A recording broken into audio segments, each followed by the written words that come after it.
ಪಕ್ಷಿ ಸಂಕುಲ ಉಳಿಸಿರಿ, ಸಿಮೆಂಟ್ ಮಂಚು. ಮನುಷ್ಯರಂತೆ ಪ್ರಾಣಿ ಪಕ್ಷಿಗಳಿಗೂ ಭೂಮಿ ಮೇಲೆ ಬದುಕುವ ಹಕ್ಕಿದೆ ಎಂದು ಶಾಸಕ ಸಿಮೆಂಟ್ ಮಂಜು ತಿಳಿಸಿದರು. ಪಟ್ಟಣದ ಒಕ್ಕಲಿಗರ ಸಮುದಾಯ ಭವನದಲ್ಲಿ ಜಿಲ್ಲಾ ರೆಡ್ ಕ್ರಾಸ್ ಸಂಸ್ಥೆ, ತಾಲೂಕು ರೆಡ್ ಕ್ರಾಸ್ ಘಟಕ, ತಾಲೂಕು ಒಕ್ಕಲಿಗರ ಸಂಘ, ಜಿಲ್ಲಾ ಪಕ್ಷಿ ವೀಕ್ಷಕರ ಸಂಘ ಮತ್ತು ಜಿಲ್ಲಾ ಚಿತ್ರಕಲಾ ಫೌಂಡೇಶನ್ ಸಂಯುಕ್ತಾಶ್ರಯದಲ್ಲಿ ಪಕ್ಷಿಗಳ ರಕ್ಷಣೆ ಬಗ್ಗೆ ಸಾರ್ವಜನಿಕರು ಹಾಗೂ ವಿದ್ಯಾರ್ಥಿಗಳಲ್ಲಿ ಜಾಗೃತಿ ಮೂಡಿಸುವ ಸಲುವಾಗಿ ಪರಿಸರವಾದಿ ಹೆಮ್ಮಿಗೆ ಮೋಹನ್ ಹಾಗೂ ಚಿತ್ರಕಲಾವಿದ ಹಾಗೂ ಶಿಕ್ಷಕ ಬಿಎನ್ ದೇಸಾಯಿ ರವರು ತಮ್ಮ ಕ್ಯಾಮೆರಾದಲ್ಲಿ ಕ್ಲಿಕ್ಕಿಸಿದ ಪಕ್ಷಿಗಳ ಛಾಯಾಚಿತ್ರ ಪ್ರದರ್ಶನ ಉದ್ಘಾಟಿಸಿ ಮಾತನಾಡಿದರು. ಪುರಾತನ ಕಾಲದಿಂದಲೂ ರೈತರ ಮಿತ್ರರು ಪ್ರಾಣಿ ಪಕ್ಷಿಗಳನ್ನ, ಹಣ್ಣಿನ ಮರಗಳನ್ನ ಬೆಳೆಸಿ ದವಸಗಳನ್ನ ಹೊಲ ಗದ್ದೆಗಳಲ್ಲಿ ಬಿತ್ತುವ ಮೂಲಕ ಆಹಾರ ನೀಡಿ ತಮ್ಮ ಮಕ್ಕಳಂತೆ ಸಾಕುತ್ತಿದ್ರು. ಆದರೆ ಕೆಲ ದಶಕಗಳ ನಂತರ ರಾಸಾಯನಿಕ ಗೊಬ್ಬರ, ಕ್ರಿಮಿನಾಶಕಗಳನ್ನ ಕೃಷಿಯಲ್ಲಿ ಬಳಸಲು ಪ್ರಾರಂಭಿಸಿದ ನಂತರ ಬಹುತೇಕ ಪ್ರಾಣಿ ಪಕ್ಷಿಗಳ ಸಂಕುಲ ನಾಶವಾಗುತ್ತಿದೆ. ಅವಶ್ಯಕವಾಗಿರುವ ಮೊಬೈಲ್ ಬಳಕೆಯಿಂದ ಸಹ ಗುಬ್ಬಚ್ಚಿಗಳ ಸಂಕುಲ ನಾಶವಾಗುತ್ತಿದೆ. ಈಗ ಕೆಲ ಪ್ರಾಣಿ ಪಕ್ಷಿಗಳನ್ನ ನೋಡಬೇಕಾದ್ರೆ ಕಾಫಿ ತೋಟ, ಅರಣ್ಯ ಪ್ರದೇಶಗಳಿಗೆ ಭೇಟಿ ನೀಡಬೇಕಾಗಿದೆ.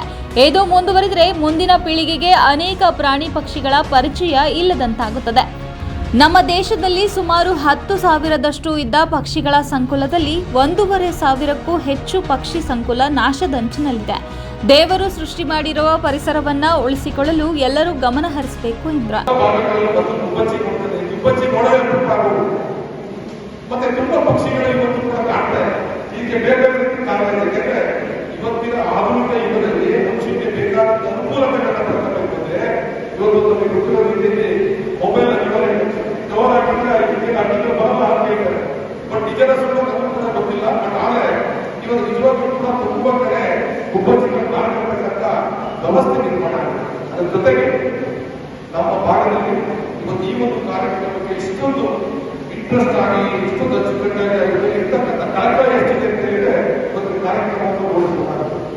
ಅರಣ್ಯ ಇಲಾಖೆಯವರು ಕೂಡ ಪ್ರಾಣಿ ಪಕ್ಷಿಗಳ ಬಗ್ಗೆ ಜವಾಬ್ದಾರಿಯುತವಾದ ಕಾರ್ಯವನ್ನು ನಾವು ನಿರ್ವಹಿಸ್ತೇವೆ. ಈ ನಾವು ಅರಣ್ಯ ಇಲಾಖೆ ಇದ್ದಿದ್ದಂಥ ಸಂದರ್ಭದಲ್ಲೂ ಕೂಡ ನಮ್ಮ ರೈತರು, ಸಾರ್ವಜನಿಕರು ಪ್ರಾಣಿ ಪಕ್ಷಿಗಳನ್ನ ಉಳಿಸಿ ಬೆಳೆಸಿಕೊಂಡು ಬಂದಿದ್ದಾರೆ. ಆದ್ರೆ ಎಲ್ಲೋ ಒಂದು ಕಡೆ ಇದನ್ನು ಉಳಿಸಬೇಕಾದಂತ ಏನಿದೆ, ನಮ್ಮ ರೈತರ ಜೀವನ ಅನಿವಾರ್ಯ.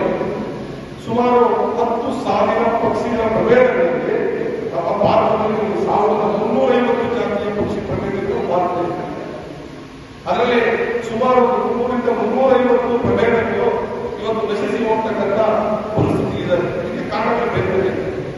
ನಾವೆಲ್ಲರೂ ಸೇರಿ ಖಂಡಿತವಾಗ್ಲೂ ಕೂಡ ಪಕ್ಷಿಗಳನ್ನ ಉಳಿಸಬೇಕಾದಂತ ಅನಿವಾರ್ಯತೆ.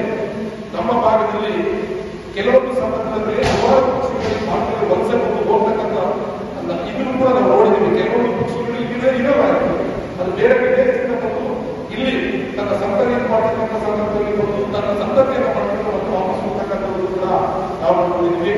ನಮ್ಮೆಲ್ಲರೂ ಕೂಡ ಜವಾಬ್ದಾರಿ ಇದೆ. ಈ ಭಾಗದ ಜನತೆ ಕಾಡುಗಾವಲಲ್ಲಿ ದೇವರ ರೀತಿ ಪೂಜೆ ಮಾಡ್ತಾರೆ. ಪರಿಸರವನ್ನು ಅಷ್ಟೊಂದು ಪ್ರೀತಿಯಿಂದ ಉಳಿಸಿಕೊಳ್ಳಬೇಕು. ಯಾಕೆಂದ್ರೆ ನಮ್ಮ ಈ ಭಾಗದ ಜನತೆ ಎಲ್ಲರೂ ಕೂಡ ವಿದ್ಯಾರ್ಥಿಗಳಿದ್ದಾರೆ, ಇದೆ. ಪರಿಸರವನ್ನು ಉಳಿಸದೆ ಮಾಡುವಾಗ ನಮ್ಮ ರೈತರ ಜೊತೆಯಲ್ಲಿ, ಸಾರ್ವಜನಿಕರ ಜೊತೆಯಲ್ಲಿ ಪರಿಸರವನ್ನು ಉಳಿಸಬೇಕು. ಉಳಿಸೋದ್ರ ಜೊತೆಗೆ ನಮ್ಮ ರೈತರು ಕೂಡ ಉಳಿಬೇಕು. ಈ ದೃಷ್ಟಿಯನ್ನು ಇಟ್ಟುಕೊಂಡು ತಾವು ಕೂಡ ಕೆಲಸವನ್ನು ಮಾಡಬೇಕು. ಇವತ್ತು ಮಾಡತಕ್ಕಂಥ ಕೆಲಸ ತುಂಬಾ ಅದ್ಭುತವಾಗಿದೆ. ಎಲ್ಲರಿಗಿಂತ ಮುಖ್ಯವಾಗಿ ಈ ಕಾರ್ಯಕ್ರಮಕ್ಕೆ ಏನು ನಮ್ಮ ಮುಂದಿನ ಪೀಳಿಗೆಯಲ್ಲಿ ವಿದ್ಯಾರ್ಥಿಗಳನ್ನು ಕಲಿಸತಕ್ಕಂಥದ್ದು ಇದು ಉತ್ತಮವಾದ ಕಾರ್ಯಕ್ರಮ. ಯಾಕೆ ಹೇಳಿದ್ರೆ ಈ ಮಕ್ಕಳುಗಳಿಗೆ, ಎಷ್ಟೋ ಮಕ್ಕಳಿಗೆ ಹಿಂದೆ ಯಾವ ಜಾತಿ ಆಗಿರ್ಬೋದು ಇವತ್ತು ಪಿಕ್ಚರ್ ತೋರಿಸಬೇಕಾದಂತ ಪರಿಸ್ಥಿತಿ ಆಗಿರೋ ಕಾರಣ ಮಕ್ಕಳುಗಳಿಗೆ ಮುಂದಿನ ತರಗತಿಗೆ ಯಾವ ರೀತಿ ನಮ್ಮ ಪ್ರಾಣಿ ಪಕ್ಷಿಗಳನ್ನು ಉಳಿಸಿ ಬೆಳೆಸಬೇಕಾದಂತ ಅನಿವಾರ್ಯತೆ ಇದೆ. ಇಲ್ಲ ಅಂತ ಹೇಳಿದ್ರೆ ಇವು ನೆಕ್ಸ್ಟ್ ಬರಬೇಕಂತ ಜನರಿಗೆ ಅಕ್ಕಿಗಳಿಲ್ಲಂತ ಆಗ್ತಕ್ಕಂಥ ಸಾಧ್ಯತೆ ಇರೋದ್ರಿಂದ ಪರಿಸರವನ್ನು ಬೇಕು, ನಾವು ಪರಿಸ್ಥಿತಿ ಕೂಡ ಅಷ್ಟೇ ಅನಿವಾರ್ಯ ಇದೆ. ಪಕ್ಷಿಗಳು ಉಳಿತಕ್ಕಂಥದ್ದು ಕೂಡ ಅಷ್ಟೇ ಅನಿವಾರ್ಯ ಇದೆ. ಯಾಕೆಂದ್ರೆ ಈ ಭಾಗದ ಜನಗಳು ಹಣ್ಣಿನ ಗಿಡಗಳನ್ನ ಬೆಳೆಯಬೇಕು ಅಂತ ಡಿಸೈಡ್ ಮಾಡಿದ್ರೆ ಹಣ್ಣಿನ ಗಿಡಗಳನ್ನು ಬೆಳೀತಾರೆ. ಹಣ್ಣಿನ ಗಿಡಗಳಿಗೆ ಅಷ್ಟೇ ಪ್ರಾಣಿ ಪಕ್ಷಿಗಳಿಗೆ ಆಹಾರ ಆಗುತ್ತೆ.